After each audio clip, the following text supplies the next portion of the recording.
from the Ford Sports Desk, KOMU 8 Sports. Hello, everyone. Merry Christmas. The Missouri Tigers ended non-conference play with the Braggin Rights game in St. Louis Saturday night. The Tigers fell to the Fighting Illini for the 5th consecutive year.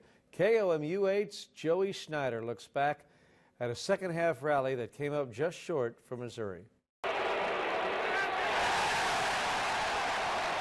It all started with this, but for most of the first half,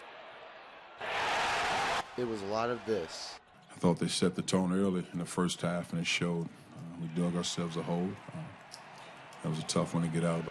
Illinois cruised to 42 points in the opening half, giving Mizzou a halftime hole of 20 points. There were a lot of unforced errors in that first half that led to us being down 20 at halftime and us digging a huge hole. Barnett kept the Tigers in striking distance early on with 14 first-half points, but he felt adjustments were more difficult for others in his hometown. I think some of the guys may have been rattled for whatever reason. The crowd may have had something to do with that. We just can't let that happen. And it showed with the bench, as Mizzou starters accounted for every point in the game for the first time this season.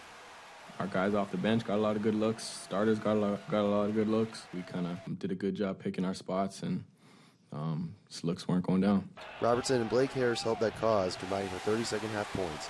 But the late surge was not enough, as Illinois won its 5th straight Braggin Rights game. I thought we put forth a better effort, more like us in the second half. It'll sting a little bit, but learn from it, but also get back to the basics of what we do as a team.